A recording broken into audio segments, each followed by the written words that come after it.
The two of our people that work with us at the ACLU. To my left, Sophia Lynn Lakin. She's the director of the ACLU Voting Rights Project, which means she is the top lawyer for the voting rights work that we do at the ACLU.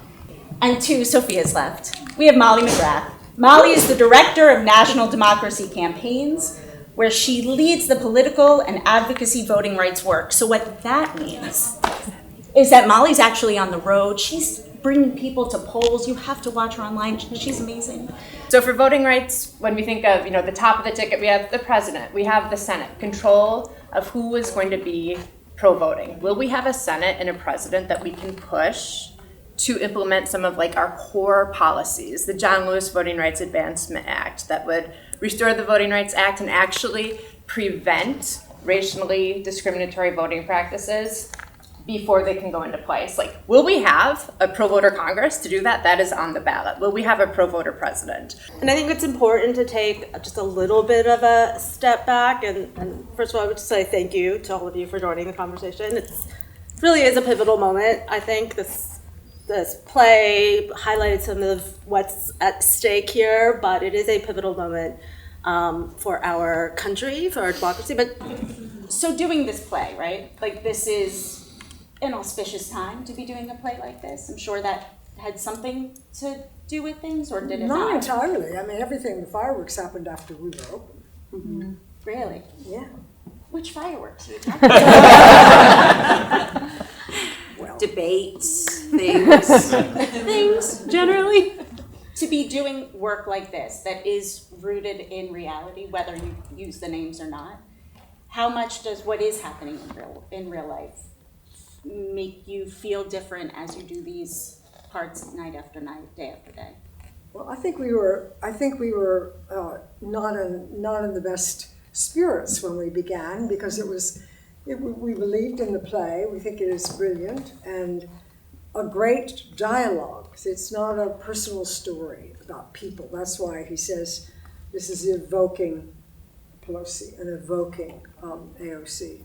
It's not about them as people, but they are the occasion for a conversation, a fight, a dialogue, or what have you. I think it's also a period piece. Even though it's very, very recent history, it's still a period piece. And so we couldn't allow the current events, which were changing day to day, and still are, but it was hectic there for a moment. We couldn't allow that to seep in, because already the alchemy in the room, having a live audience, is going to be very, very much enriched, or not, by what's going on outside of this room. So, which is the power of theater. You can hold up a mirror to an audience, even if it's just very, very recent history, and these concepts, this dialogue, the ideas and the exchange of ideas, and especially making sure that the different sides of the spectrum are heard, I think transcends current events, transcends time and place even, and even including names. And which is why it kind of stands up on its own, which is what first drew me to the script, is the humanity of that. Because regardless of when and where and who, these ideas and these concepts are important to be talked about, and it's important to see generations learn from each other, different cultural backgrounds learn from each other, and minds opening. That's the only way that can happen. It also, I heard the clap. I think it also works so well as a play, right? I mean, there is something that dynamic between the two of you, this two-hander, where if we didn't know what the real life was, to me it was the sexiest duo I've seen on stage in so long.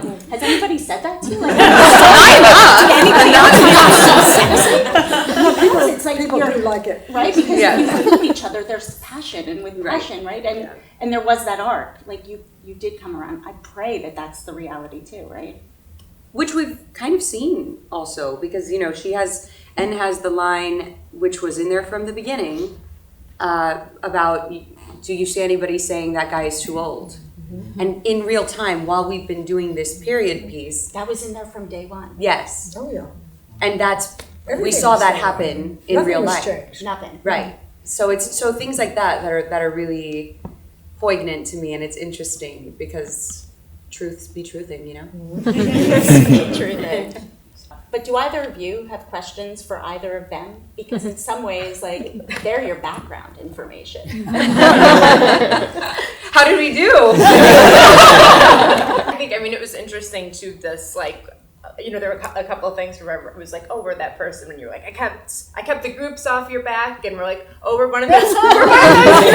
Now they're going to show up or fly your constituents in, or whatever that is, or on the other side to give political cover. So it was very interesting to to see it from this side, and then also, I think.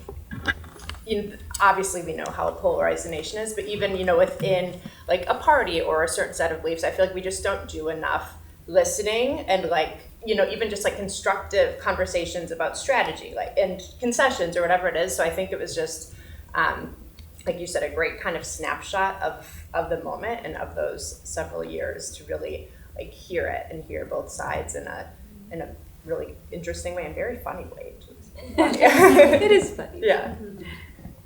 Sophia? Yeah, it was, as somebody who has come to this work via litigation in the courts, right, as a newbie attorney, and slowly getting more and more involved as I've become more involved in sort of the voting rights space and thinking about how to move the work more fulsomely using all of our tools and learning about the process of Congress, right? Something that maybe we should be doing more of in civics classes. Colin says that like once a week. There are no civics classes in public schools. No museum trips, no art classes, no music We classes. can't even have books. What do you have? Exactly. You had a line in the show about how CNN was, I'm going to paraphrase, but Right. so responsible, right? They Right. showed the orange man wherever he Endlessly, was, right? endlessly. So there is this power of television. Yeah. There is this power of using art to convey these stories. How much do you two believe that can make a real difference? And how much do you think of it as your responsibility when choosing these types of roles? The problem is, how do you make it clickable? I mean, we've changed the appetite. But what was that extraordinary documentary about the social media that, even who was the great leader in the whole internet field who says he wouldn't let his kids have an iPhone? Because Right. who was it? Wasn't that Zuckerberg? There's somebody like Zuckerberg. There's something something like like that. He that. said, I wouldn't let my kids have a phone.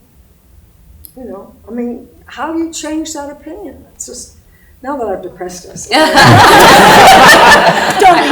I think the celebrity culture of it all, where the having the finger on the pulse of like what's relevant culturally has shifted hugely, and it is easier to herd sheep. It is easier to keep people ignorant or uneducated. I will quote myself in the show: "This country's problems are systemic, not by accident, by design." But Great line, you got a lot. a lot of people who remain in power, and people who can still send their kids to the better schools, and a lot of people who the access to, whether it's healthcare, education, any of these things, won't be affected by whether or not the general population gets access to a good one. That's the design that I'm alluding I to, forget who the pundit is who said, I mean, a really big deal person current right now, said, I know exactly the answer to fix American education. Just don't allow for charter or private schools. Just don't allow them. But That would change it overnight. Overnight. But I think that going back to the question about if it affects, for me, definitely as a woman of color, it certainly affects what I say yes and no to. Because do I want to be part of certain narratives that keep people who look like me and sound like me looking and sounding a certain way for the palatable or for the pleasure of other people? People would only pray to look like you. And good night. So I definitely have it very, very present, and I think Holland has never ever been. I mean, I'm not speaking for you, but you've never been from my point of view, your career has never been in any way taking advantage of, or in any, like, you've always been extremely with it. Since before with it was cool. You can. We both did this play. I know our producers. This is a limited run, this is a commercial limited run in this theater, which is a very expensive theater. Yeah. I know our producers aren't going to make a dime on this.